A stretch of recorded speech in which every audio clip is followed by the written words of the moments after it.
بِلِسَانٍ يَفْقَهُوا قَوْلِي رَبِّ يَسِّرْ وَلَا تُعَسِّرْ وَتَمِّمْ بِالْخَيْرِ وَلَا تَحْسَبَنَّ الَّذِينَ، اور نہ آپ خیال کریں، ہرگز نہ آپ خیال کریں، کیوں؟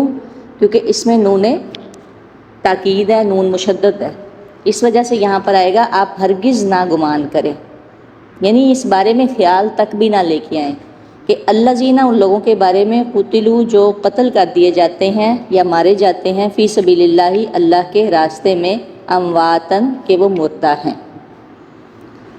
آپ ہرگز گمان نہ کریں ان لوگوں کو جو اللہ کے راستے میں قتل کر دیے جاتے ہیں کہ وہ مردہ ہیں، بلکہ احیاء، وہ زندہ ہیں، عند ربہم، اپنے رب کے پاس، یرزقون، وہ رزق دیے جاتے ہیں۔ فرحین، وہ خوشیاں منا رہے ہیں، خوش ہو رہے ہیں، بما، اس کی بابت، آتاہم اللہ، جو دیا اللہ نے انہیں، من فضلہ، اپنے فضل سے، ویستبشرون، اور وہ خوشیاں منا رہے ہیں، بالذین، ان لوگوں کی بابت، ٹھیک ہے، ان لوگوں کی بابت، لم یلحقوا، جو نہیں ملے، بہم، ساتھ ان کے، جو پیچھے ہیں، یعنی الحاق لفظ ہم اردو میں پڑھتے ہیں، ملحق بھی پڑھتے ہیں، لام حاقہ، ملنا، یلحقوا، جو نہیں ملے، بہم، ان کو، من خلفہم، جو ان کے پیچھے ہیں، اللہ خوف، کہ نہیں ہوگا ان پر کوئی خوف، ولا ہم یحزنون، اور نہ وہ غمگین ہوں گے۔ یستبشرون، دوبارہ یہی لفظ آ رہا ہے، پہلے آیا تھا فرحین، فرحین کو میں تھوڑا سا کر دوں، یاد نہیں رہا، میرے ذہن سے نکل گیا۔ فرحین، یعنی فرحین دو چیزوں کے لیے آتا ہے، ایک فرح کہتے ہیں خوشی کو، اور ایک جگہ پہ فرح کا مطلب اترانا بھی آیا ہے، تکبر کے ساتھ، غرور کے ساتھ اترانا بھی، یعنی اس، ہاں دونوں چیزیں، یعنی صحیح کے لیے آیا بھی اور صحیح خوشی کے لیے بھی، اور مطلب اس کے نیگیٹو بھی آیا ہے کہ جو ہے اپوزٹ بھی آیا کہ اترانا۔ تو یہاں پر فرحین، خوش ہونا، یستبشرون، فرحین اور یستبشرون میں کیا معنی ہو جائے گا، فرق کیا ہوگا؟ دونوں میں خوشی آ رہی ہے، خوش ہو رہے ہیں، اور یہاں پہ بھی وہ یستبشرون، خوش ہو رہے ہیں، یعنی ہاں فرحین آتا ہے دلی خوشی کے لیے، ٹھیک ہے، دلی طور پہ، دل میں خوش ہو رہے ہیں، اور یستبشرون کا کیا آئے گا؟ اعلانیہ، وہ خوشی کر رہے ہیں، خوشی سے پھولے نہ سمانا، اس کو یعنی ظاہر کرنا، ظاہری خوشی، یستبشرون، ان دونوں کے معنی میں یہ فرق ہے، دونوں معنی ایک ہی ہے۔ یستبشرون، وہ خوشیاں منا رہے ہیں، وہ خوش ہو رہے ہیں، بنعمت من اللہ، اللہ کی نعمت کی وجہ سے، جو اللہ کی طرف سے ہوئی، وہ فضل، اور فضل کی وجہ سے، وَأَنَّ اللَّهَ، اور بے شک اللہ لا یضیع، نہیں ضائع کرتا، اجر المؤمنین، اجر ایمان والوں کا۔ آگے ہم نے کل یہاں سے چھوڑا تھا، پھر یہیں سے پڑھی ہوں، الذین، تھوڑا سا ہے، کچھ آیات ہیں، زیادہ نہیں ہے، الذین، وہ لوگ، استجابوا، جنہوں نے حکم مانا، جنہوں نے قبول کیا، اجابا، ہم پہلے بھی یہ لفظ پڑھ چکے ہیں، جا، جیم واو با، جیم واو با، اس کا ہوگا روح،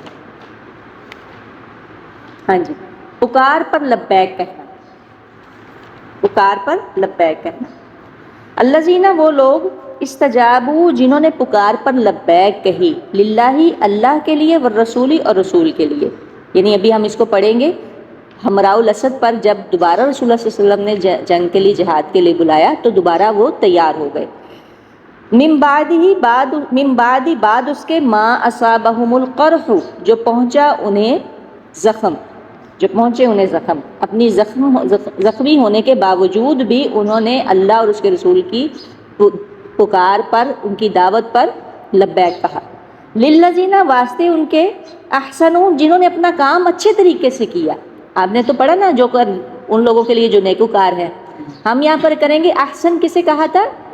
جو کام اچھے طریقے سے کرنے والا ہے، کیا اچھے طریقے سے کام کیا؟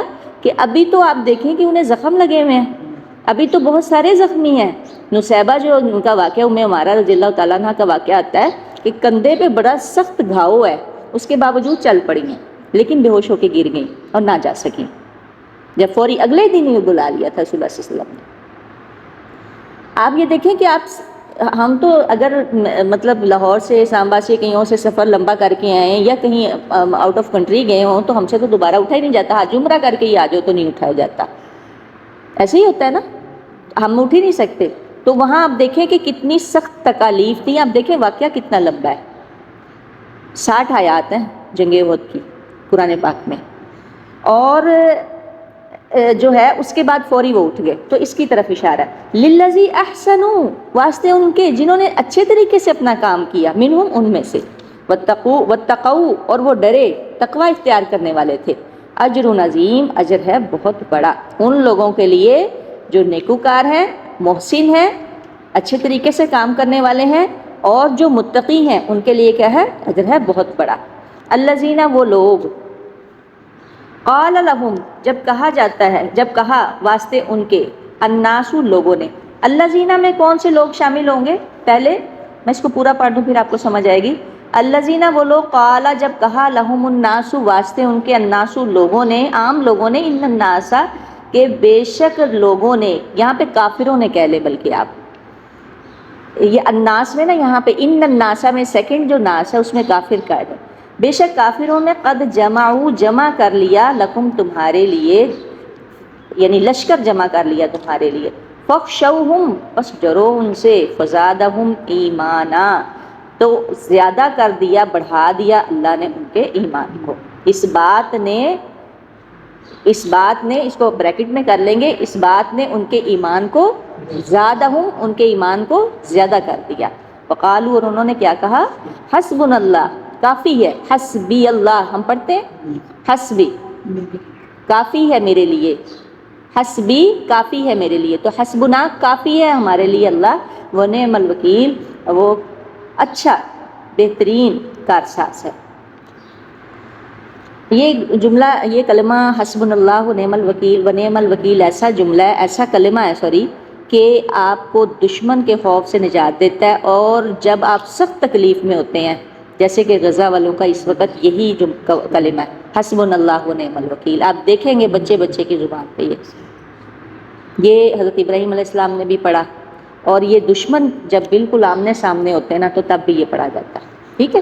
وہ تو میں اس کو دوبارہ کروں گی کہ اللہ زینہ میں کون سے لوگ ہیں؟ وہ لوگ ہیں جو صحابہ کرام رسول اللہ صلی اللہ علیہ وسلم کے ساتھ عمرہ اسد دوبارہ جا چکے تھے۔ ہم اس واقعے کو پڑھیں گے پھر آپ کو صحیح سمجھ آ جائے گی۔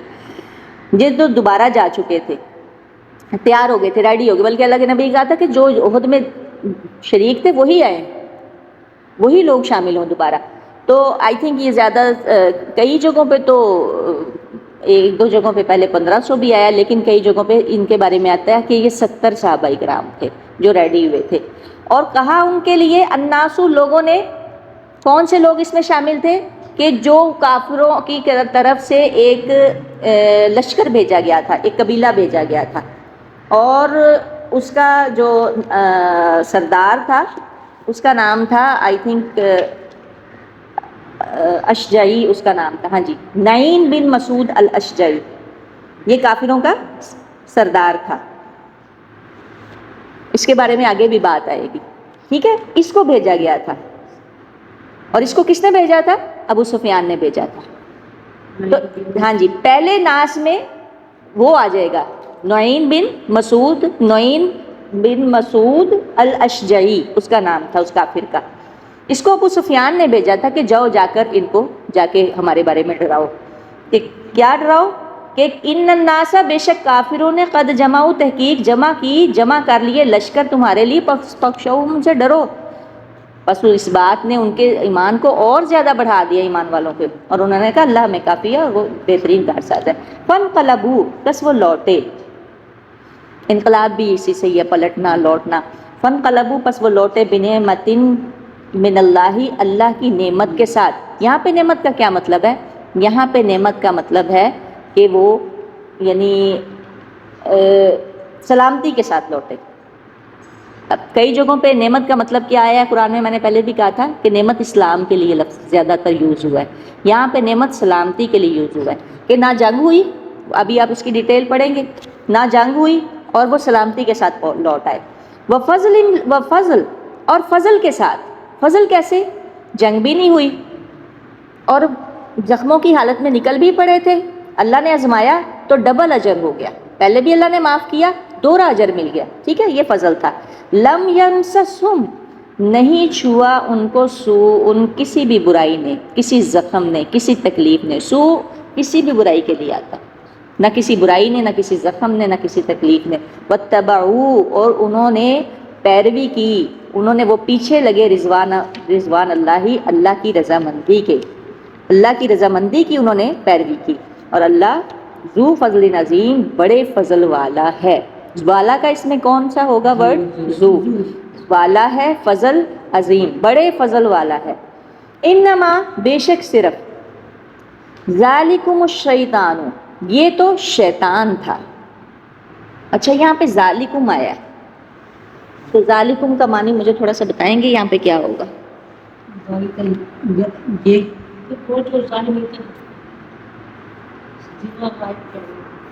جی, اسم اشارہ کون سا ہے؟ اسم اشارہ ذالک, اسم اشارہ بعید ہے. ٹھیک ہے, اچھا لیکن ذالکہ ہے, ذالکم کیوں آیا ہے؟ کم کا مطلب تم تو نہیں, تم ہی ہوگا, پکی بات ہے. اس بات کو میں پہلے بھی بتا چکی ہوں. ہاں جی, اس میں ذالکم, ذالکما, ذالکنا کئی الفاظ آئیں گے, لیکن اس کا جمع تثنیہ سے کوئی لینا دینا نہیں ہے, کیونکہ تثنیہ میں تو ذالکہ کا ذانکہ آتا ہے. ٹھیک ہے, ذالکہ ذانکہ, اولائکہ, تلکہ تانکہ, اولائکہ, اس میں تو کوئی ہے ہی نہیں, تثنیہ کا تو الگ سے سیکھا ہے. ذالکم کیوں آیا؟ جب واقعہ ایک ہو اور خطاب پوری امت سے کیا جا رہا, پوری یعنی جماعت سے کیا جا رہا, تو تب ذالکم کا لفظ آتا ہے. ٹھیک ہے, ایک واقعے کو جب کسی پوری جماعت کے ساتھ اس کا خطاب کیا جائے تو یہ تب ذالکم کا لفظ آتا ہے. اور کئی جگہوں پر ذالکما بھی آئے گا, لیکن اس کا تثنیہ جمع اور اس سے کوئی وہ نہیں ہے. تثنیہ کے لیے ذالکہ کے کیا ساتھ کیا آتا ہے؟ ذانکہ. ذالکہ, ذانکہ, اولائکہ, تلکہ, تانکہ, اولائکہ, اس کو یاد کیا کریں اسم اشاروں کو. ٹھیک ہے, ہاذا, ہاذا, ہاذانی, ہاؤلائی, اور ہاذیہی, ہاتانی, ہاؤلائی. وہ اسم اشارہ قریب ہے, یہ اسم اشارہ بعید ہے. تو اس میں وہ بھی کہہ سکتے ہیں ہم, وہ شیطان تھا. انما کیا ہے؟ میں نے پہلے بھی بتایا تھا, انما کیوں آیا؟ کلمہ حصر, محصور کر لیا اس نے, تو ساری کی ساری بات کو, دراصل بات یہ ہے, دراصل بات ہی یہ ہے, اگر ہم اس کو با محاورہ کریں, دراصل ساری بات ہی یہ ہے. ٹھیک ہے, تو بے شک صرف ذالکم الشیطان, وہ شیطان تھا. یہ نہیں آئے گا ذالکم الشیطان, تم شیطان تھے, یہ تم شیطان تھے, ایسے کر کے ترجمہ نہیں آئے گا. ٹھیک ہے, یہ بچے کو ڈاؤٹ میں ڈال سکتا ہے ذالکم, اور یہ میں میرے خیال میں پہلے بھی بتا چکی ہوں, اب اس کو یاد رکھیے گا. ذالکم الشیطان, کیا میں نے ابھی بولا کہ جب مخاطب جماعت ہو اور واقعہ ایک ہو تو تب یہ ذالکم کا لفظ بولا جاتا ہے. موسٹلی بولا جاتا ہے, ذالکہ بھی بولا جا سکتا تھا, لیکن اس لیے بھی. انما, بے شک صرف, ذالکم الشیطان, وہ تو شیطان تھا, یخوف, جو ڈرا رہا تھا, اولیاءہ, اپنے دوستوں سے, اولیاءہ, اپنے دوستوں سے. کون تھا؟ ابھی جس کا میں نے نام لیا تھا, نعیم بن مسعود الاشجعی. ٹھیک ہے, یہ تھا ان کا سردار, جو اس نے ابو سفیان نے بھیجا تھا سفیر, کہ جاؤ جا کے ان کو ڈراؤ. کیا کہو؟ قد جمعوا لکم فاخشوہم, انہوں نے تو تمہارے لیے لشکر تیار کر رکھے, بس ان سے ڈرو. ٹھیک ہے, رسول اللہ صلی اللہ علیہ وسلم نے بھی ایک شخص کو بھیجا تھا, وہ بھی ابھی ہم پڑھتے ہیں. اچھا, وہ کس سے ڈرا رہا تھا؟ جو ان کے پیچھے دوست تھے. اللہ نے اس کو کیا کہا ہے؟ اس کو اللہ نے کیا کہا ہے؟ نعیم بن مسعود الاشجعی کو کیا کہا ہے؟ شیطان. یعنی انسانوں میں سے بھی شیاطین ہوتے ہیں. ٹھیک ہے, ذالکم الشیطان, وہ تو شیطان تھا, یخوف, وہ ڈرا رہا تھا, اولیاء, اپنے دوستوں سے, فلا تخافوہم, پس نہ ڈرو ان سے, وخافونی, مجھ سے ڈرو, اور ڈرو مجھی سے. نی آ رہا ہے, نون کے نیچے زیر آ رہا ہے, تو سمجھے یہ نون چھوٹی ہے, نی بن گیا. اور یہ بن گیا مجھ ہی سے ڈرو، ٹھیک ہے. ان کنتم مومنین، اگر ہو تم مومن. بس یہاں پر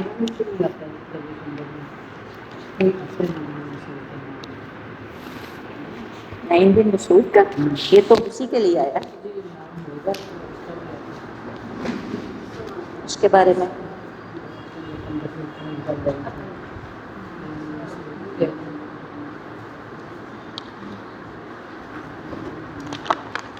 اچھا اب ہم اس کو تھوڑا سا تفصیل سے کریں گے. پہلے تو ہم اس واقعے کو یہاں سے تھوڑا سا پڑھیں گے. تجلیات نبوت کو ہی میں نے سلیکٹ کیا تھا. یہ تجلیات نبوت میں سے میں واقعہ پڑھ رہی ہوں، واقعہ احد، اور یہ لاسٹ ہے اس کا کہ جو جنگ احد کا واقعہ، غزوہ احد کا، اس کو ہم اختتام سے کیونکہ یہ اختتامی آیات ہیں. یہ رکوع جو چل رہا ہے نا، یہ والا لاسٹ رکوع ہے، یہ سارے کا سارا آیت نمبر تو مجھے صحیح طرح سے نظر نہیں آ رہا، لیکن رکوع یہ جو چل رہا ہے آیت نمبر 180 آئی تھنک، دیکھیے گا تصحیح کیجیے گا اس کا. 180 تک جو ہے نا اس واقعے کا یہ اختتامی آیات ہے. تو اس کے اختتامی آیات کو ہم یہاں سے زیادہ صحیح طرح سے سمجھ سکتے ہیں. تو تجلیات نبوت اس کو دیکھ لیجیے گا اگر گھر میں بک ہوئی. 2676 پیج نمبر ہے. یہاں سے میں سٹارٹ کر رہی ہوں، سٹارٹ سے نہیں لے رہی. جب جنگ احد کے معاملات کلیئر ہو گئے اور جب مشرکین واپس چلے گئے تو وہاں سے گفتگو اور قرارداد. جب مشرکین واپسی کے لیے پورے طور پر تیار ہو چکے تو ابو سفیان جبل احد پر نمودار ہوا اور با آواز بلند بولا، کیا تم میں محمد صلی اللہ علیہ وآلہ وسلم ہیں؟ کسی نے کوئی جواب نہ دیا. اس نے پھر کہا، کیا تم میں ابو قحافہ کے بیٹے ابو بکر ہیں؟ کسی نے کوئی جواب نہ دیا. اس نے پھر کہا، کیا تم میں عمر بن خطاب ہیں؟ اب بھی کسی نے جواب نہ دیا. انہیں نبی کریم صلی اللہ علیہ وآلہ وسلم نے جواب دینے سے منع کر رکھا تھا. اب ابو سفیان نے کہا، اچھا چلو ان تینوں سے تو فرصت ہوئی. یہ سن کر حضرت عمر رضی اللہ تعالیٰ عنہ بے قابو ہو گئے اور بولے، اے اللہ کے دشمن، جن کا تو نے نام لیا ہے وہ سب زندہ ہیں اور ابھی اللہ نے تیری رسوائی کا سامان باقی کر رکھا ہے. ابو سفیان نے کہا، تمہارے مقتولین کا تو مسئلہ ہوا ہے. مسئلہ کسے کہتے ہیں؟ یعنی آنکھ، ناک، کان کاٹ کے اس کا مسئلہ کر دینا اور سب جس طرح سے اب تو پوسٹ مارٹم ہوتا ہے نا، وہ تو ایک الگ چیز ہے نا، اس میں بھی سارا کچھ ہی نکال لیا جاتا ہے. تو جس طرح ہند نے کیا تھا، ہند بنت عتبہ نے، کہ اس کا کلیجہ چبانے لگی تھی حضرت امیر حمزہ کا لیکن چبایا نہیں گیا تھا، اور اس کے پاس زیب بنا لی تھی چیزیں نکال کے حضرت امیر حمزہ رضی اللہ تعالیٰ عنہ. تو کئی مقتولین کا مسئلہ کیا گیا. تو اس کو کہتے ہیں مسئلہ کرنا، یعنی چیزیں نکال لینا. لیکن میں نے اس کا حکم نہیں دیا تھا اور نہ ہی برا منایا. ابو سفیان کہنے لگا. پھر نعرہ لگایا، اولو حبل، حبل بلند ہو. اولو کیوں کہا گیا؟ یہ اولا سے نکلا ہے. اولا کا مطلب یعنی حبل کی جے، یعنی جیسے ہم نعرہ تکبیر بولتے ہیں، اس طرح سے اس نے نعرہ لگایا حبل کا، کہ حبل کی جے ہو. نبی کریم صلی اللہ علیہ وسلم نے صحابہ کرام کو جواب سکھایا. انہوں نے کہا، اللہ اعلیٰ و اجل، اللہ اعلیٰ و برتر ہے. ابو سفیان نے پھر نعرہ لگایا، لنا العزا ولا عزا لکم، ہمارے لیے عزا ہے، تمہارے لیے عزا نہیں ہے. نبی کریم صلی اللہ علیہ وسلم نے پھر جواب سکھایا اور صحابہ کرام نے کہا، اللہ مولانا ولا مولا لکم، اللہ ہمارا مولا ہے، تمہارا کوئی مولا نہیں. اس کے بعد ابو سفیان نے کہا، کتنا اچھا کارنامہ رہا آج کے دن، جنگ بدر کا دن، آج کا دن جنگ بدر کا دن کا بدلہ ہے اور لڑائی ڈول ہے. ڈول کا کیا مطلب ہے؟ کہ جیسے پانی کے لیے ڈول ایک مرتبہ ایک کسی کے پاس ہوتا ہے اور کسی کے پاس ہوتا ہے کنویں سے پانی نکالنے کے لیے، یعنی باری لگی ہوتی ہے. تو اس کو اس نے اس سے تشبیہ دی کہ لڑائی ڈول ہے، یعنی اس دن تمہاری باری تھی، آج ہماری باری ہے فتح کی.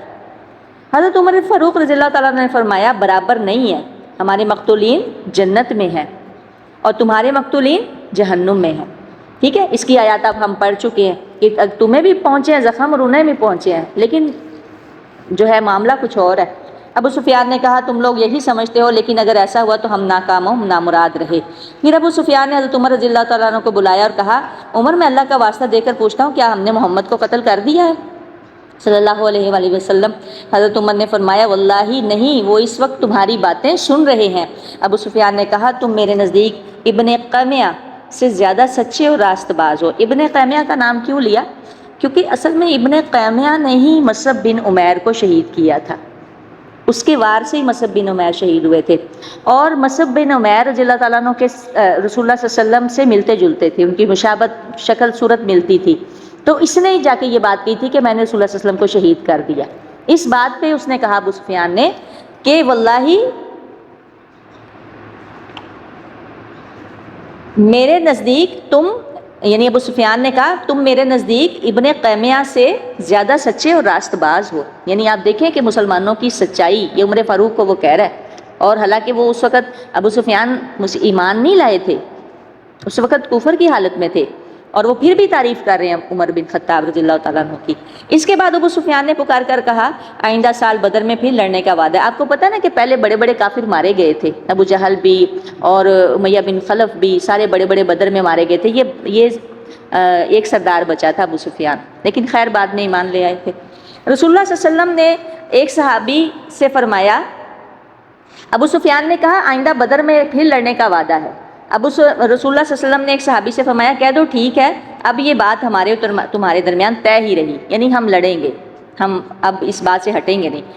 اس کے بعد ابو سفیان واپس آ گیا اور مشرکین کے لشکر نے کوچ کا آغاز کر دیا. وہ اونٹوں پر سوار تھے اور گھوڑوں کو پہلو میں کر رکھا تھا. اس کے معنی یہ تھا کہ ان کا ارادہ مکہ کا ہے، اور یہ مسلمانوں پر محض اللہ کا فضل تھا کیونکہ مشرکین اور مدینہ کے درمیان کوئی نہ تھا اور انہیں مدینہ میں داخل ہونے سے جو روکتا. لیکن اللہ تعالیٰ نے جو انسان اور اس کے دل کے درمیان حائل ہوتا ہے انہیں پھیر دیا. اس بارے میں بھی آیت پڑھ چکے ہیں کہ انہوں نے کیا کیا تھا، اللہ تعالیٰ نے ان کے دلوں میں روب ڈال دیا تھا. یہ آپ پڑھ چکے ہیں سنلقی، ٹھیک ہے، اللہ نے ان کے دلوں میں روب ڈال دیا تھا اور واپس پلٹ گئے تھے. اس کے بعد مسلمان زخمیوں اور شہیدوں کی کھوج خبر لینے کے لیے میدان میں اتر آئے. بعض لوگوں نے بعض شہیدوں کو مدینہ منتقل کر دیا. آپ نے حکم دیا کہ انہیں ان کی شہادت گاہوں میں واپس لایا جائے اور سارے شہداء کو غسل اور نماز کے بغیر ان کے کپڑوں میں ہی دفن کر دیا جائے. آپ نے 2 اور 3 شہیدوں کو ایک ہی قبر کے اندر دفن کیا اور بعض اوقات 2 شہیدوں کو ایک ہی کپڑے کے اندر جمع فرمایا اور درمیان میں ازخر گھاس ڈال دی اور لحد میں اس شخص کو آگے کیا جسے قرآن زیادہ یاد تھا اور فرمایا انا شہید علی ہؤلاء یوم القیامہ، میں ان لوگوں کے بارے میں قیامت کے دن گواہی دوں گا. لوگوں نے حنظلہ بن ابو عامر کی لاش اس حالت میں پائی کہ وہ زمین سے اوپر تھی. کیسے تھی؟ زمین سے اوپر تھی، نیچے نہیں پڑی ہوئی تھی. آپ امیجن کریں کس طرح ہوگی. تھوڑا دیکھیں نا آپ سینیریو لے کے آئیں، جب آپ پڑھ رہے ہوتے ہیں آپ کو سینیریو آتا نہیں ہے سارا. کیسے تھی؟ معلق تھی. اور کیا ہو رہا تھا؟ اس سے پانی ٹپک رہا تھا. اب کیا ہوا؟ وجہ کیا تھی؟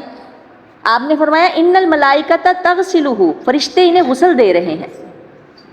ان کا واقعہ یہ تھا کہ انہوں نے ابھی نئی شادی کی تھی اور بیوی کے ساتھ ہی تھے کہ جنگ کی پکار پڑ گئی. وہ بیوی کو چھوڑ کر سیدھے میدان جنگ میں آ گئے اور پھر حالت جنابت میں ہی لڑتے لڑتے شہید ہو گئے.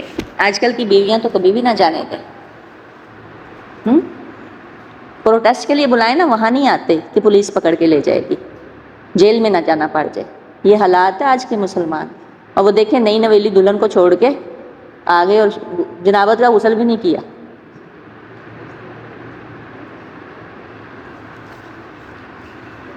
وہ بیوی کو چھوڑ کر سیدھے میدان جنگ میں آ گئے اور پھر حالت جنگ میں ہی لڑتے لڑتے شہید ہو گئے. لہٰذا فرشتوں نے انہیں غسل دیا، اس لیے وہ غسیل الملائکہ، فرشتوں کے غسل دیے ہوئے کہلاتے ہیں.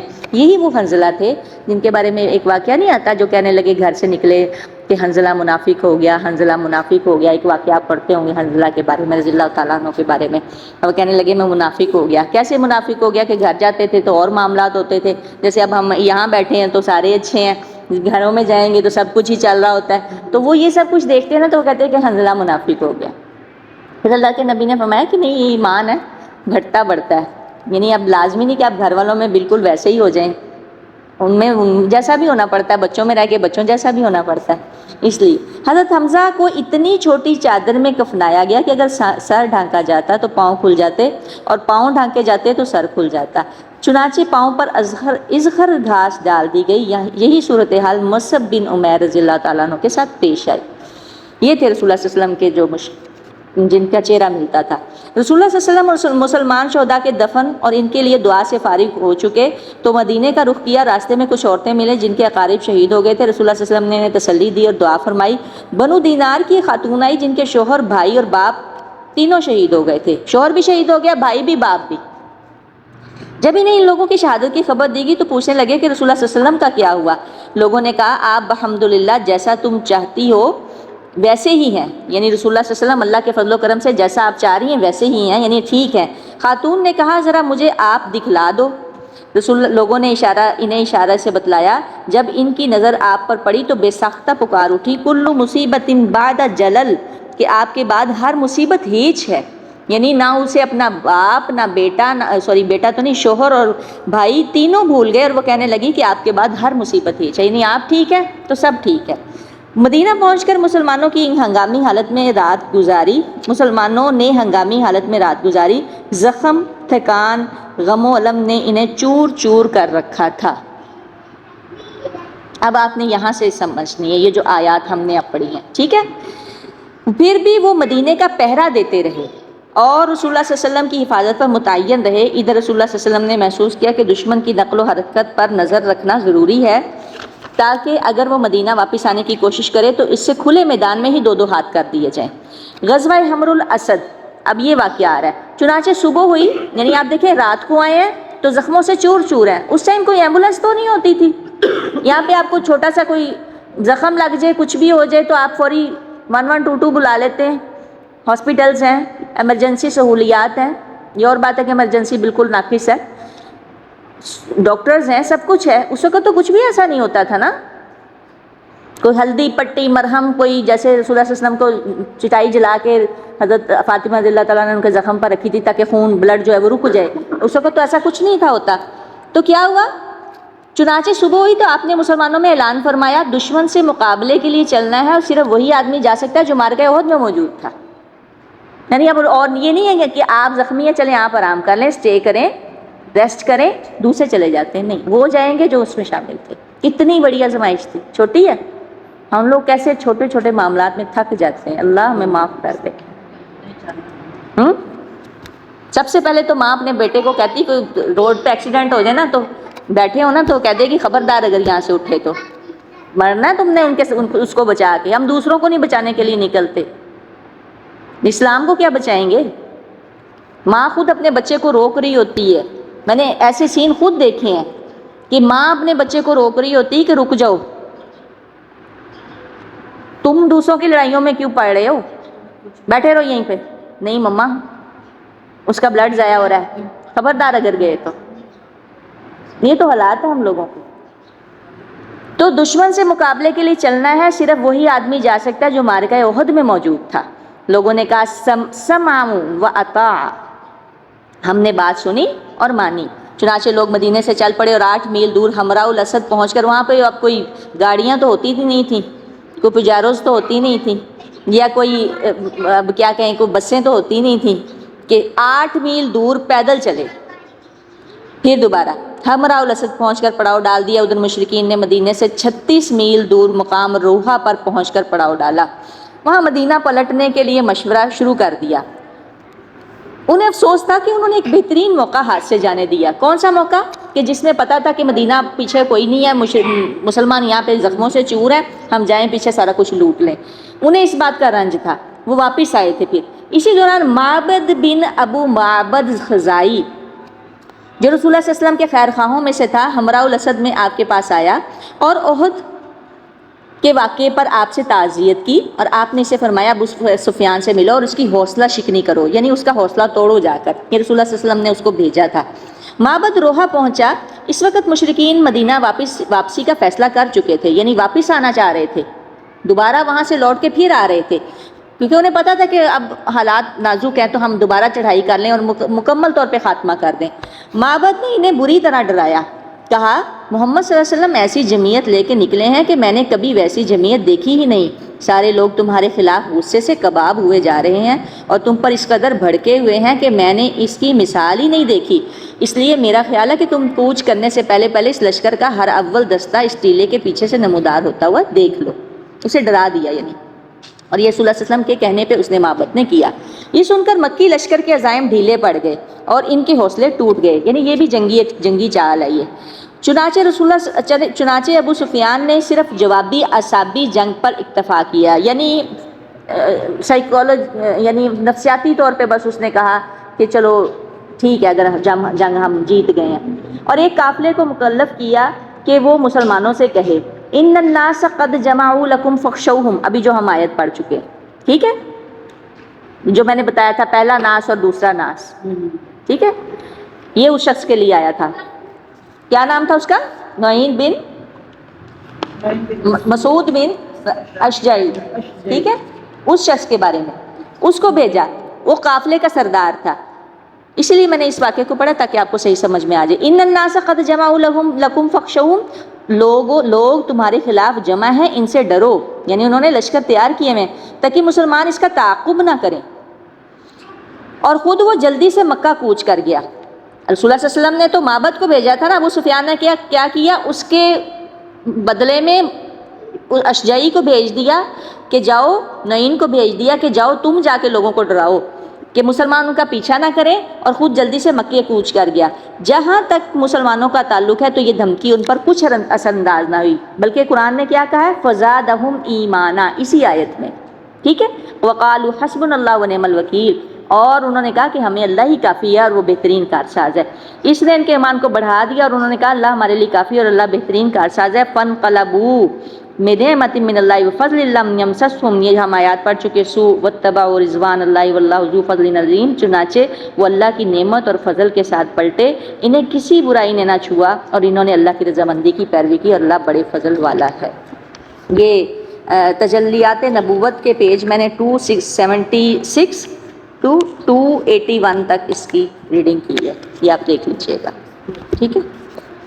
اس کو تھوڑا سا اب ہم پڑھ لیں، وَلَا تَحْسَبَنَّ اللَّهَ سے ہی کریں گے شروع۔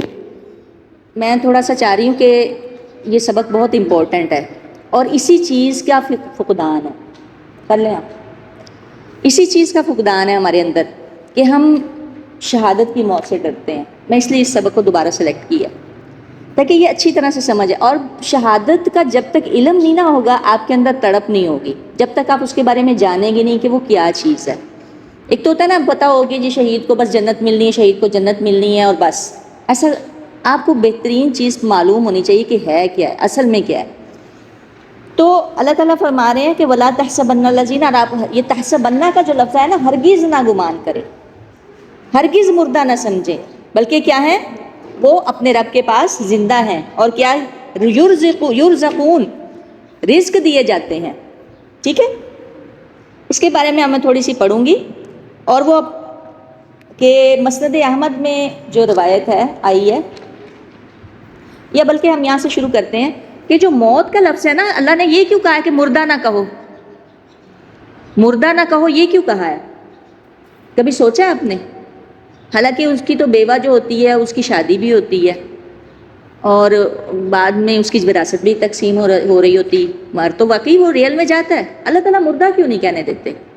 کبھی سوچے یہ بات کا آپ نے؟ کئی بار یہ آیت پڑھی ہوگی، کئی بار آپ کے گزری بھی ہوگی کہ موت جو ہے نا وہ اصل میں ڈسکریج کرنے والا ورڈ ہے۔ موت ایک ایسا لفظ ہے جس میں خوف ہے، اللہ نے کہا نہیں وہ مرے ہوئے نہیں ہیں، یعنی ان کی روحیں کیا ہے۔ عبداللہ بن مسعود رضی اللہ تعالیٰ عنہ سے روایت ہے، آپ نے فرمایا شہیدوں کی روحیں سبز پرندوں کی شکل میں ہوں گی، ان کے لیے عرش الہی میں کچھ قندیلیں لٹکی ہوئی ہوں گی۔ قندیل پتہ ہے آپ کو کسے کہتے ہیں؟ قندیلیں کسے کہتے ہیں؟ جس طرح سے مطلب آپ نے دیکھے ہوں گے آرٹیفیشل بھی ہوتے ہیں، روشنیوں کے لیے بھی ہوتی ہیں، تو وہ ہاں جی چراغوں کے لیے قندیلیں، تو وہ اللہ کے عین عرش، اللہ کے جو عرش کی چھت ہے اس کے نیچے لٹکی ہوئی۔ یہ روحیں جنت میں جہاں چاہے سیر کرتی ہیں، جنت آپ کو پتہ ہی ہے نا اوپر ہے، جہنم کہاں ہے؟ نیچے ہے۔ یہ روحیں جنت میں جہاں چاہے سیر کرتی ہیں، پھر ان قندیلوں میں واپس آ جاتی ہیں، سیر کرتی ہیں، اڑتی ہیں، کھاتی ہیں، پیتی ہیں، سب کچھ کرتی ہیں، پھر قندیلوں میں شام کو واپس یعنی واپس آ جاتی ہیں روحیں۔ اور جیسے پہلے میں نے ایک حدیث بیان کی تھی کہ ان کی روحیں کس میں ہوتی ہیں؟ پرندوں میں، ابھی بھی یہاں پر ہیں روحیں سبز پرندوں کی شکل میں، سبز پرندوں کی شکل میں ہوں گی. ٹھیک ہے، میں دوبارہ پڑھتی ہوں. شہیدوں کی روحیں سبز پرندوں کی شکل میں ہوں گی، ان کے لیے عرش الہی کی میں کچھ قندیلیں لٹکتی ہیں، اور یہ روحیں جنت میں جہاں چاہے سیر کرتی ہیں، یعنی کھاتی پیتی ہیں سب کو. یرزقون کا بھی لفظ آیا، چرتی ہیں. پھر ان قندیلوں میں واپس آ جاتی ہیں. ان کے رب اللہ تعالیٰ ان کی طرف دیکھتے ہیں اور پھر پوچھتے ہیں تمہیں کس چیز کی خواہش ہے؟ تو وہ روحیں کہتی ہیں کہ ہمیں کسی چیز کی خواہش نہیں ہے، ہم تو جہاں چاہتے ہیں سیر کرتے ہیں. اللہ تعالیٰ ان سے 3 بار یہ کوشچن کرتے ہیں، 3 بار سوال کرتے ہیں کہ تمہیں کس چیز کی خواہش ہے. پھر جب وہ دیکھتی ہیں کہ اب سوال کا جواب دیے بغیر کوئی چارہ نہیں، تو پھر وہ کہتی ہیں کہ اے ہمارے رب، تو ہمیں دنیا میں واپس بھیج دے تاکہ ہم جہاد کریں اور پھر شہید ہوں. ٹھیک ہے، اسی طرح تو پھر ہم واپس بھیج، پھر ہم شہید ہوں، پھر واپس بھیج، پھر ہم شہید ہوں. اس طرح سے وہ بات کرتی ہیں اللہ تعالیٰ سے. اس کو عبداللہ بن مسعود نے روایت کی ہے. اسی طرح ایک اور حدیث آتی کہ کوئی روح دنیا میں واپس نہیں آنا چاہتی. کیوں؟ وجہ بھلا کیا ہے؟ وجہ کیا ہے؟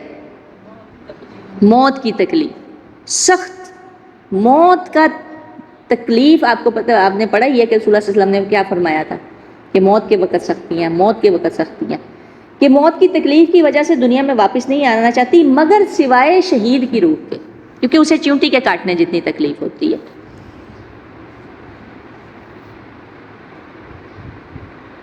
اس کے علاوہ ایک اور بھی چیز ہے جو ہزاروں واقعات دیکھنے میں ہے کہ شہیدوں کے اجسام کو مٹی نہیں کھاتی. موسٹلی اس طرح سے یعنی جس کو کہتے ہیں کہ مطلب میجورٹی یہ ہے، یعنی جس طرح انبیاء کے حکم نہیں ہے نا کہ مٹی کو، اس طرح سے تو نہیں ہم بات کر سکتے کیونکہ انبیاء کے جسموں کو حکم نہیں کہ مٹی کھائے. انبیاء کے جسم زمین میں ویسے ہی ہیں جیسے ہیں. رسول اللہ صلی اللہ علیہ وسلم کا جسد خاکی ابھی بھی ویسا ہی ہے کیونکہ مٹی کو حکم نہیں ہے کہ وہ نبیوں کے جسموں کو کھائے.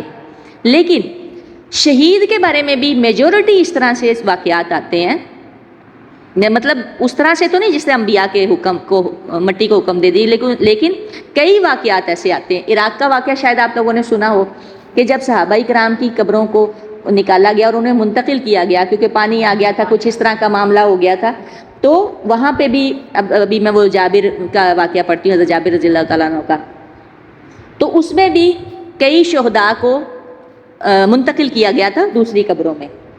ٹھیک ہے، اور اسی طرح اب ہم پڑھتے ہیں حضرت جابر بن عبداللہ کا واقعہ. جابر بن عبداللہ، یہ میں ان کا نام والد کا نام دیکھی تھی کہ عبداللہ بن حزام ہے یا عبداللہ بن حرام، ان کا نام دونوں طرح سے آیا ہے. حضرت جابر فرماتے ہیں رضی اللہ تعالیٰ عنہ کہ جب احد کے لیے بلایا گیا تو رات کو میرے والد نے مجھے بلایا سب سے پہلے، اور آپ نے فرمایا، حضرت جابر کو ان کے والد کہنے لگے کہ رسول اللہ صلی اللہ علیہ وسلم کی ساتھیوں میں سب سے پہلے میں مارا جاؤں گا، اور تم مجھے سب سے زیادہ رسول اللہ صلی اللہ علیہ وسلم کے بعد سب سے زیادہ محبوب ہو. یعنی جو چیز میں چھوڑے جا رہا ہوں ان میں جابر تم مجھے سب سے زیادہ محبوب ہو اللہ کے نبی کے سوا. اس لیے کیا کرنا کہ اپنی جو ہے وہ کہنے لگے کہ مجھ پہ قرض ہے وہ اتار دینا اور اپنی بہنوں سے اچھا سلوک کرنا. جابر کی نا تقریباً 8 یا 9 بہنیں تھیں اور انہوں نے ایک بڑی عمر کی عورت سے شادی کی تھی. رسول اللہ صلی اللہ علیہ وسلم نے پوچھا تھا کہ آپ نے جابر بڑی عمر کی عورت سے کیوں شادی کی تھی؟ تو آپ نے فرمایا کہ یہ بہنیں میری لڑکیاں ہیں اور ایک اور لڑکی ان کے ساتھ مل گئی تو ان کی جو تربیت ہے وہ کون کرے گا، اس وجہ سے آپ نے بڑی عمر کے ساتھ کی عورت سے شادی کی تھی اور پھر اولاد بھی لیٹ ہوئی تھی. تو جب صبح ہوئی، جابر کہتے ہیں جب صبح ہوئی یعنی احد کا میدان سجا تو سب سے پہلے میرے والد شہید ہوئے، عبداللہ بن حرام، جن کے بارے میں بتا رہی تھی نا کہ وہ کہہ رہے تھے کہ آؤ لوگوں آؤ اس طرف آؤ، اور پکڑ پکڑ کے لوگوں کو لا رہے تھے، یہ وہ تھے. اب دیکھیں کہ پیچھے 8 یا 9 بیٹیاں ہیں اور پھر بھی عبداللہ جا رہے ہیں. اور ہمارے گھر میں کوئی ہو تو کیا کہتے ہیں، پہلے ان کا فرض تو پورا کر لو، ان کی تو شادیاں کر لو، کہا جاتا ہے نا، عمرہ کرنے ہی چلے جائیں نا، ان کو تو پہلے بیاہ لو پھر عمرہ کرنے چلے جانا. فرض ضرور ہے، جب لڑکی بالغ ہو جائے تو نکاح کر دینا چاہیے، یہ نہیں دیکھنا چاہیے کہ ابھی اس نے پڑھنا یونیورسٹی جانا ہے، یہ کر دیے لازمی ہے، یہ ضرور ہے، یہ تو اللہ کے نبی کا حکم ہے، آرڈر ہے. آرڈر نہیں مانیں گے تو پھر ہم نقصان ہی اٹھائیں گے. ٹھیک ہے، لیکن یہ بات کہہ دیں نہیں کہ آپ کے گھر میں تو آپ جہاد کے لیے دیکھیں حضرت عبداللہ بن حزام کی کتنی بیٹیاں تھیں، 8 9 بیٹیاں تھیں اور بھائی ایک ہی تھا جابر. ٹھیک ہے، لیکن اس کے باوجود وہ گئے. تو وہ کہنے لگے کہ جب صبح میدان سجا تو والد سب سے پہلے میرے والد شہید ہوئے, میں نے ان کو ایک دوسرے شخص کے ساتھ دفن کر دیا. جب آیا تھا نا کہ آپ کو پتہ ہے کہ اکٹھی جو ہے نا اکٹھی قبریں ایک قبر بنا کے نا سب کو, اب جب احد کے میدان میں جائیں گے نا آپ دیکھیں تو سب کی قبر اکٹھی ایک بڑی ساری قبر بنی ہوئی ہے, ٹھیک ہے. سامنے سے نظر تو اب کچھ نہیں آتا اس طرح سے, لیکن پھر بھی. تو عبداللہ کو ان کے جو بیٹے تھے جابر نے, انہوں نے کیا کیا کہ ایک اس شخص کے ساتھ دفن کر دیا, دوسرے شخص کے ساتھ. لیکن وہ کہنے لگے, جابر کہنے لگے کہ مجھے اچھا نہیں معلوم ہوا کہ میرے والد کسی اور کے ساتھ دفن ہے. 6 ماہ بعد ان کی لاش کو نکالا تو وہ بالکل صحیح تھے, تھوڑا سا کان گلا ہوا تھا. 6 ماہ بعد عبداللہ کی لاش کو جب نکالا گیا, ان کے بیٹے نے نکالا کہ کسی اور جگہ منتقل کر دیں, تو تھوڑا سا کان گلا ہوا تھا, باقی پوری لاش بالکل ٹھیک تھی. یہاں سے ایک ثبوت ملتا ہے اس چیز کا کہ شہداء کی جو ہیں ان کو بھی کچھ نہیں ہوتا. پھر جابر بھی اپنے والد کی طرح شہید ہو گئے اور انہیں ایک جگہ سے دوسری جگہ منتقل کیا گیا. یہ جو عراق والا واقعہ نا صحابہ کرام والا, یہ جابر تھے. ان میں 1300 سال بعد 20 ذوالحجہ 1351 ہجری کو عراق میں جو واقعہ ہوا کہ صحابہ کرام کی قبروں کو دوسری جگہ پہ ان کو نکال کے ان کی میتوں کو دوسری جگہ منتقل کیا گیا. تو یہاں سے بھی پتہ چلا, یعنی والد کو بھی پہلے منتقل کیا گیا, پھر جابر کو بھی منتقل کیا گیا, اور جس وجہ سے یعنی 1300 سال کے بعد, 1300 سال کتنے, 1300 سال کے بعد جابر کی جب لاش کو نکالا گیا تو وہ صحیح تھی. یہاں سے پتہ چلتا ہے کہ میجورٹی جو ہے یہ تو اللہ تعالیٰ کے نزدیک ہے کون کس لیول پہ شہید ہو رہا ہے, اس کے جسم کو محفوظ رکھا. جابری کا ایک اور واقعہ ہے, ترمذی میں بیان ہوتا ہے, جس وجہ سے یہ آیت اتری تھی, اور میں اس پہ زیادہ رک رہی ہوں. کون سی آیت؟ آپ پڑھیے اس آیت کو, تھوڑا سا پڑھیے. وَلَا تَحْسَبَنَّ, ٹھیک ہے. یہ آیت کس وجہ سے اتری تھی, اب اس کے بارے میں اس کا پس منظر دیکھتے ہیں. ترمذی سے بیان کرتے ہیں, اللہ کسی سے کلام, حضرت جابر سے نا, حضرت جابر نا تھوڑے افسردہ ہوتے تھے, غمزدہ سے ہوتے تھے, کیونکہ 8-9 بہنیں بھی تھیں, پھر بڑی عمر کی عورت سے شادی بھی کی, اور والد بھی چلے گئے, اور اکیلے کفیل تھے. اور آپ کو پتہ ہے جس کے گھر میں اتنا کنبہ قبیلہ ہو, پھر اسلام کی بھی رسپانسبلٹی ہو, اس کے بھی کام کرنے ہو, پھر جہاد بھی ہے, جنگیں بھی ہیں, سب کچھ ہے, پھر جنگیں خندق آ رہی ہے, آگے کتنی جنگیں آ رہی ہیں. تو جابر نا افسردہ سے تھے اپنے والد کی شہادت پہ. تو رسول اللہ صلی اللہ علیہ وسلم کے پاس گئے اور کہنے لگے, اور رسول اللہ صلی اللہ علیہ وسلم نے پوچھا جابر آپ اتنے افسردہ کیوں ہیں؟ تو کہنے لگے کہ بس والد کی جو شہادت کی وجہ سے تھوڑا سا غمگین ہوں. تو انہوں نے فرمایا کہ جابر, رسول اللہ صلی اللہ علیہ وسلم فرمانے لگے کہ جابر تمہیں پتہ ہے کہ اللہ تعالیٰ کسی سے کلام نہیں کرتے, لیکن تمہارے والد ایسے ہیں کہ اللہ نے ان کو زندہ کیا, ان کی روح کو, اور پھر ان سے بات کی, روبرو بات کی. اللہ تعالیٰ پردے میں کلام کرتے ہیں, لیکن اللہ نے ان کی روح کو زندہ کیا اور ان سے روبرو بات کی. یہ حدیث ترمذی نے بیان کی ہے. اور پوچھا کہ تمنا کرو عبداللہ, کہ تمنا کرو کہ تمہیں کیا چاہیے. تو عبداللہ کیا کہتے ہیں؟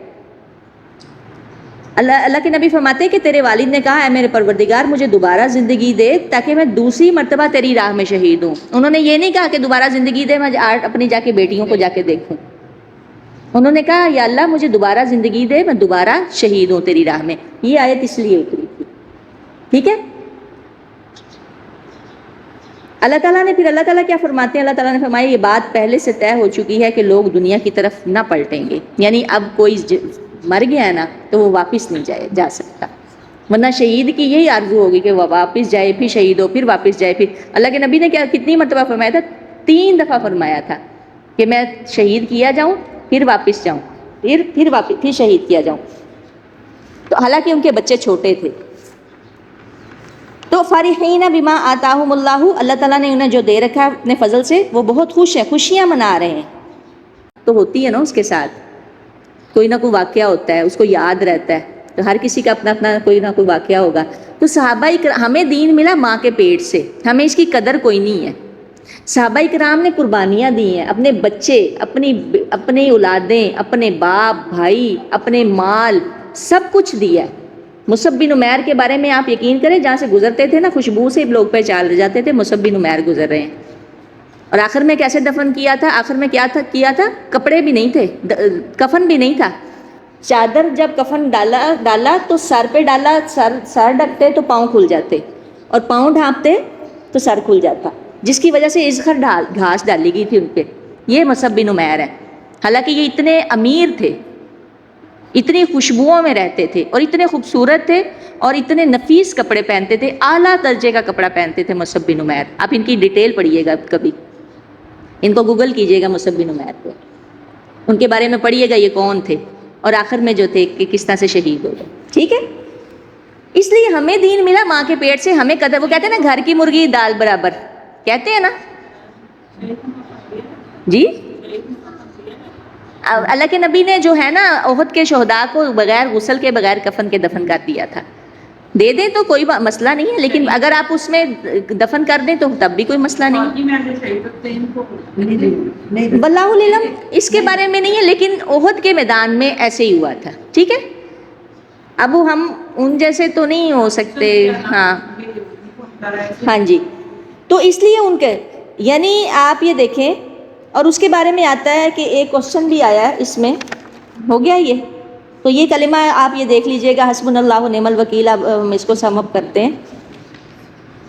آگے جو بات آ رہی تھی کہ ان لوگوں نے الذین استجابوا للہ ورسولہ، لوگوں نے اللہ اور اس کے رسول کا حکم قبول کیا اس کے بعد کہ انہیں پورے زخم لگ چکے تھے، اور ان میں سے جنہوں نے نیکی کی اور پرہیزگاری کی ان کے لیے بڑا اجر ہے. للذین احسنوا، جنہوں نے اچھے طریقے سے کام کیا. یہی وہ لوگ تھے جو حمراء الاسد کے لیے دوسرے دن ہی صبح ہی بلا لیے گئے تھے. ٹھیک ہے، اب اسے آج کی سمجھ آ گئی، یہ ہم نے اسی لیے پڑھا تھا کہ یہ صبح ہی بلا لیے گئے تھے، اور پھر انہوں نے اس بات کو قبول کیا حالانکہ وہ زخمی تھے، اور انہوں نے اپنے کام کو اچھے طریقے سے کیا. اللہ نے کہا کہ ان کے لیے اجر ہے بہت بڑا. الذین، وہ لوگ جنہوں نے، اس کی بھی تفسیر ہم پڑھ چکے ہیں، جنہوں نے کہا ان لوگوں کے لیے. ٹھیک ہے، یہ اشجعی کا جو واقعہ ہے. اور پھر صحابہ کرام نے کیا کہا تھا؟ حسبنا اللہ و نعم الوکیل. اچھا، اس میں نا ایک کوشچن آتا ہے لاسٹ میں، میں تھوڑی سی بات کروں گی خواتین کے طرف سے کہ خواتین کے ایک آیا تھا کہ کوشچن، خواتین میدان جہاد میں کیسے حصہ لے سکتی ہیں، جس طرح کئی خواتین کی خواہش ہوتی کہ وہ جہاد میں حصہ لیں. ٹھیک ہے، میجورٹی نہیں ہوتی، بہت کم تعداد ہوتی ہے جن کی خواہش ہوتی ہے کہ وہ میدان جنگ میں جائیں اور شہید ہوں. تو اس کے بارے میں ایک ہم عالم ہیں عبد المالک، انہوں نے یہ آنسر دیا تھا کہ جو خواتین، میں اس میں آپ بہت ساری باتیں دیکھ لیجئے گا کہ اب ظاہری بات ہے ہم لوگ اس طرح نہیں جا سکتے. تو جو خواتین شہادت کی تمنا کرتی ہیں انہیں چاہیے کہ وہ شہادت کی آرزو رکھیں، اس کی نیت رکھیں، تو وہ اس کا درجہ پا لیں گی. یعنی اگر میری خواہش ہے تو میں اس کا نیت رکھوں، اور پھر کیا کریں کہ اس کی سربلندی، یعنی دین کی سربلندی کے لیے جب بھی بلایا جائے تو وہ نکلیں. وہ یہ ارادہ رکھیں کہ جب دین کے لیے انہیں دین کی سربلندی کے لیے بلایا جائے گا تو وہ نکلیں گی، اور اپنی جان اگر دینی پڑے تو وہ بھی دیں گی. سمجھ آئی؟ یعنی ہمیں کسی بھی کام کے لیے اگر بلایا جاتا ہے، آرڈر آتے ہیں کہ آپ وہاں آئیں، یہاں پہ اللہ کے دین کی بات ہو رہی ہے، تو ہم نکلیں گے اور پھر اس کی سربلندی کے لیے بھی نکلیں گے، اور اگر جان دینی پڑی تو وہ بھی دیں گے. یہ نہیں ہے کہ صرف ارادہ کرنا جان نہیں دینی، یہ نہیں کرنا، اس کے لیے بھی اپنے آپ کو پریپیئر کرنا ہے، ریڈی رکھنا ہے. پڑھ لیں اگر کوئی ایسا معاملہ آ گیا سامنے، پولیس آج کل تو اپنے ہی مار رہے ہیں ایک دوسرے کو، ایسے خیر ہونا تو نہیں چاہیے، اللہ معاف کرے. جیسے صحابیات کو بلایا جاتا تھا، ایسی صورت میں وہ محض ارادے کی وجہ سے شہادت کا درجہ پا لیں گی. کیونکہ حدیث میں کیا آتا ہے کہ جب آدمی کسی نیکی کا ارادہ کرتا ہے اور اس کو کسی وجہ سے نہیں کر پاتا، وجہ کیا ہوتی ہے کہ یا تو ہسبینڈ اجازت نہیں دیتا، یا گھر سے پرمیشن نہیں ہوتی، یا ہمیں ایسا موقع نہیں ملتا. جیسے اس وقت ہمیں کوئی موقع نہیں مل رہا فلسطین جانے کا، غزہ جانے کا، شہید ہونے کا کوئی موقع نہیں مل رہا، تو ہم نے ارادہ کیا ہوا ہے. تو جب آدمی، رسول اللہ صلی اللہ علیہ وسلم نے فرمایا کہ جب انسان کسی نیکی کا آدمی ارادہ کر لیتا ہے اور اس کو کسی وجہ سے نہیں کر پاتا، تو وہ نیکی اس کے لیے لکھ دی جاتی ہے، اور جو شخص اس کے عملی جامہ پہنا دیتا ہے اس کو 10 گنا سے 70 گنا تک 10 گنا سے 700 گنا تک ثواب ملتا ہے، اور جو نہیں کر پاتا وہ اس کے لیے نیکی لکھ دی جاتی ہے. تو جو شہادت کی تمنا کرتا ہے، اور کوئی ایسے بھی ہیں جن کو پتہ ہی نہیں شہادت کی تمنا کرنی ہے، بعض عورتیں ایسی بھی ہوتی ہیں نا، کپڑے دھو لیے، برتن دھو لیے، بچے پال لیے، بچے پیدا کر لیے، خاوند کو راضی کر لیا یا لڑ لیا یا کھانے کھا لیے اور زندگی سے چلی گئی، ہوتی ہیں ایسی. ٹھیک ہے. کیا اللہ کے نبی نے فرمایا کہ ایسا شخص کہ جس کے دل میں نہ جہاد کا خیال آیا، نہ جہاد کیا، نہ کبھی خیال آیا، وہ کس حالت میں مرا ہے پتہ آپ کو؟ وہ یہودی یا عیسائی ہو کے مرا ہے پھر. اور ہماری عورتیں تو کئیوں کو تو پتہ ہی نہیں، ہوش ہی نہیں ہے. کوئی کہہ دو نا جہاد کا نام، انہیں تو پہلے نمبر پہ سمجھتے یہ اوپر سے اڑ گئی ہے کوئی چیز. اور صلی اللہ علیہ وسلم کی واضح حدیث ہے کہ جو شخص اس حال میں مرا کہ نہ اس نے جہاد کیا، نہ اس کے دل میں جہاد کا خیال ہی آیا، تو وہ پھر یہودی یا عیسائی ہو کے مرے. اللہ کے نبی کو اس سے کوئی، اللہ کو اس کی کوئی پرواہ نہیں ہے. اسی طرح ہی آتا ہے کہ اور کیا چیز ہے، سنتوں پہ عمل پیرا ہوں وہ عورتیں. کیونکہ رسول اللہ صلی اللہ علیہ وسلم کی ایک اور بھی حدیث ہے، جس نے امت میں فساد کے وقت، یہ اس وقت امت کا فساد چل رہا ہے، کھولیں یوٹیوب، جس نے امت کے فساد، میری امت میں فساد کے وقت، یعنی اس وقت آپ لگا لیں، میری سنت کو زندہ کیا، اس کے لیے 100 شہیدوں کا ثواب ہے. آپ اس طرح سے بھی ثواب لے سکتے ہیں، لیکن اسی پہ نہ رہیے گا. اسی پہ نہ رہیے گا، یہ حدیث ویسے سنانی نہیں چاہیے. ٹھیک ہے، بہت کم ہی عورتوں کو سنانی چاہیے، ورنہ عورتیں پیسیو ہو جاتی ہیں. یہ بھی عورتوں کا جہاد ہے. اصل میں عورتوں کا جہاد کیا ہے؟ حج کرنا، عمرہ کرنا، کیونکہ حج بہت مشکل ہوتا ہے. اور اس کے بعد کیا ہے؟ ایجوکیشن، تعلیم حاصل کرنا. تعلیم کون سی؟ دوسری بھی اگر وہ کرتے ہیں تو کوئی بات نہیں، آپ ڈاکٹر بنیں، انجینئر بنیں، پائلٹ بنیں، جو مرضی بنیں، لیکن اصل میں ہے قرآن کی تعلیم. اس کو سیکھیں اور سکھائیں. کوشش کریں آپ کا بچہ آپ سے سیکھے، آپ سے سیکھے. میں یہی بات کہتی ہوں کہ ماں اگر پڑھی لکھی ہوگی نا، ماں کا یہ ٹھیک ہوگا، تو آپ کا بچہ کبھی بھی غلط نہیں پڑھ سکتا. آپ نے اگر یہ یستبشرون بنعمت من اللہ وفضل پڑھا ہے نا، تو آپ کا بچہ اس کو غلط نہیں کبھی بھی پڑھے گا. اور جب ماں غلط پڑھ رہی ہے تو پھر آپ دیکھیں کہ کیا کتنی بڑی خرابی. تو بہتر نہیں تھا ماں ہی پڑھ لیتی؟ یہ بہت بڑی بات ہے.